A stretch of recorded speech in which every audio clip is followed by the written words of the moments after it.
Bonjour, ceci est ma première vraie vidéo. J'appréhende un peu, mais je tenais vraiment à vous présenter un carnet que j'ai commencé il y a longtemps, en 2021. Ça commence à dater un peu. Je ne sais pas trop comment le nommer. Est-ce que c'est un art journal? Un carnet fourre-tout serait probablement plus indiqué. Je m'en sers comme un espace de réflexion personnelle sur un fond que j'essaye de travailler. Du coup, peut-être oui, un art journal.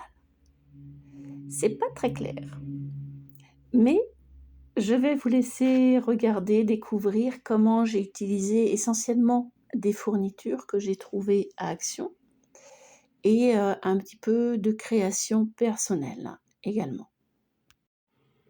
Comme vous pouvez le constater, j'ai une certaine passion pour les encres colorées. Sur cette page, j'utilise des feutres colorés, mais autant que possible, je préfère utiliser des encres pour stylo plume. J'en ai acquis un certain nombre au fil du temps, mais certaines teintes me correspondent plus que d'autres.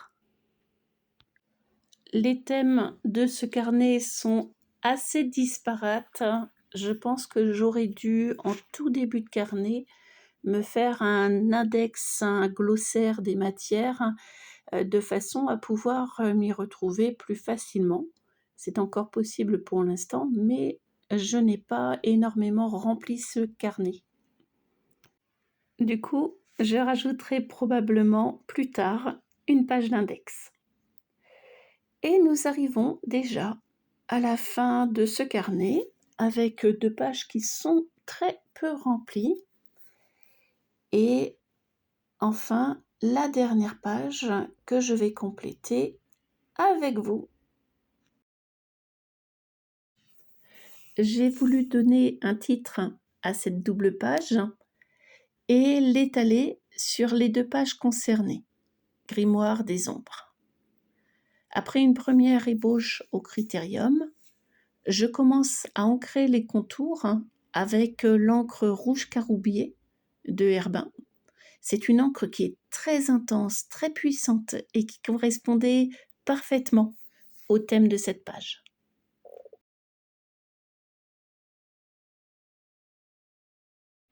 Je me suis amusée à décorer les i de Grimoire. Le premier i que j'ai transformé en bougie et le deuxième i, le point, qui a été transformé en lune.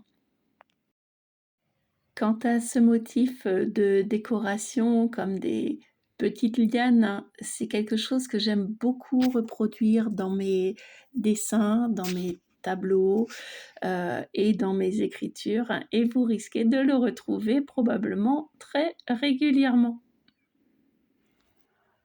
Donc voici le rendu final avec encore la partie crayonnée qu'il va falloir que je retire. Donc là, j'en ai retiré une partie et je termine de retirer à la gomme normale.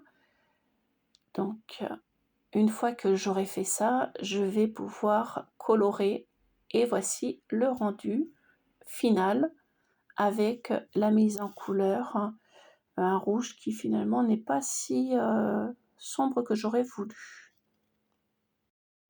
Donc j'espère que cette vidéo vous a plu. Si c'est le cas, n'hésitez pas à liker, à vous abonner et à poser les questions si vous en avez.